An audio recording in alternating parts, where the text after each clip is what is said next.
What is up? What is going on? This is Dave at SVA Baseball Card Collectors. Another cold morning in New York, in the mean streets of Long Island, New York. What is up? So, I went to a baseball card show over the weekend, and when it used to be at this place in Long Island, there was a place, Hofstra. Hofstra is a college, and they would have baseball card shows, I think like once a month or once every other month. And whenever I would go, they were pretty big. It would be like 100, 150 tables. So that's the type of show I was thinking I was going to. But oh boy, was I not.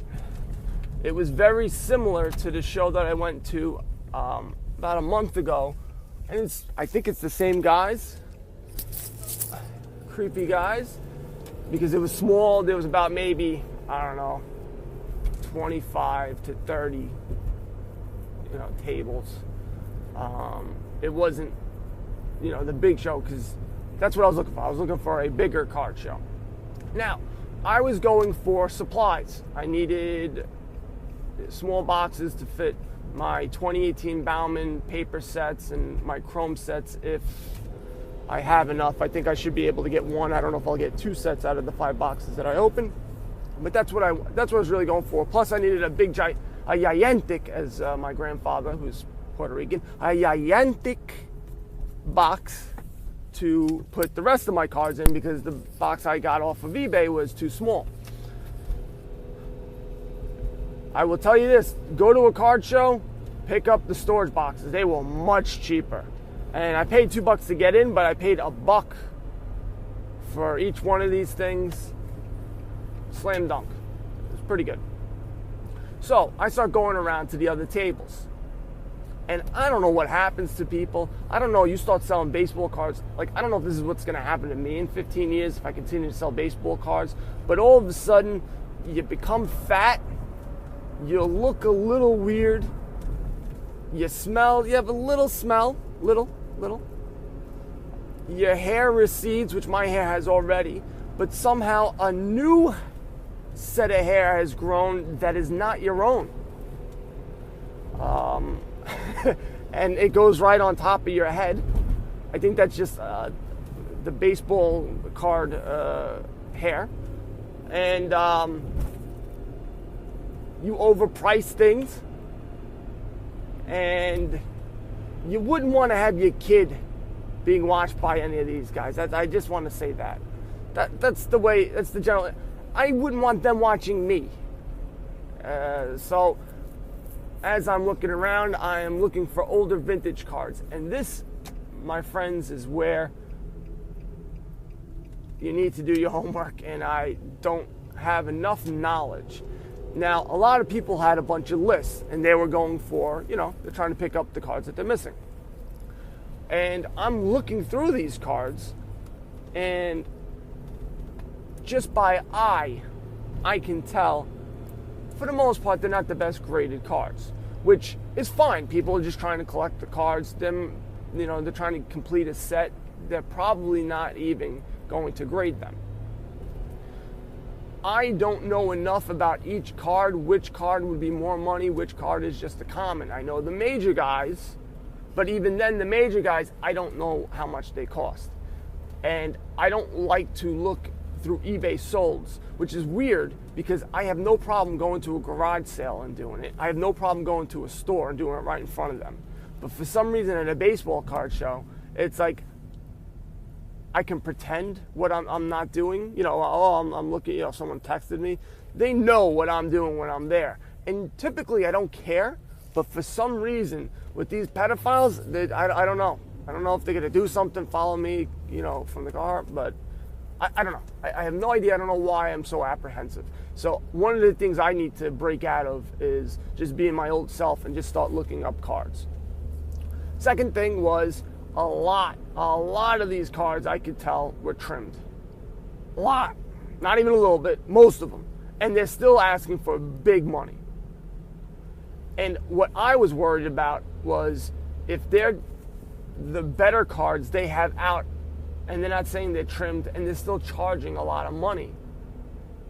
Who the hell knows about the other cards that they have that are not as prominent? And I'm not going to go with a ruler and start measuring every single one of these cards. So I was really apprehensive about starting to buy them. There was actually one guy who did have a bunch of 55 PSA 7s. And to be honest with you, thinking back at it, I was lowballing him. I said, oh, I pick them up 15, 20 bucks, which was, I did. I bought some, but now they're now more around 20, 25, probably closer to 30. But I would say around the $20, $25 range. But if I'm buying 20 cards, saying 15 to 20 bucks, I don't think is out of the realm of possibility. But this guy shot it down in 2 seconds. He was like, nah, these cards go for 30, 35. Which then I wouldn't have bought anyway. There's no deal there. But that was just, it was the same experience I had before. I bought a couple of cards. Gary Sanchez, Bowman. Some people have been saying I've been saying it wrong. Bow. Oh, or a bow and arrow. Or is it Bowman? Now I don't know. Crap. I think is it Bowman? No, Bowman. Bow. Limit. If you've seen Chris Farley, whatever. That chrome card that everyone gets that starts with a B. His card, I already bought 2 PSA 10s, and this was ungraded. It looked pretty good by my eye, the centering, and the edges look really sharp. So I think I'm going to get that graded. I also got 2 Mookie Betts. B. Bauman Chrome. And I bought all 3 of those cards for $22. I think my eye wasn't too sharp because it was really dimly lit. So I was having a hard time making out the corners. And when I moved over to a spot where it was more light, I don't think I'll be able to grade the second card. But $22 for those 3. If I grade them all out and I get 2 of them out of it, 2 of those cards get a 10, I'm golden. So I'm happy about that. Very happy. I'm always happy. But all in all, I wasn't too happy with the card show just because it just seems like there's so many vintage cards not graded, and they all look like they're cut, they're trimmed, there's something up with them. And I don't like that. I like people who be on the up and up. I'm on the up and up. I wouldn't ever try to sell someone, crap or try to deceive them. That's the way I am. Even in eBay, I just put all the warts. I just put it on the picture. I describe it because at the end of the day, I try to think of, if I came home and I got this, would I be happy, or would I be just pissed off and going, "Are you kidding me? This is trying to get that extra buck or two. It's just not worth it to me." So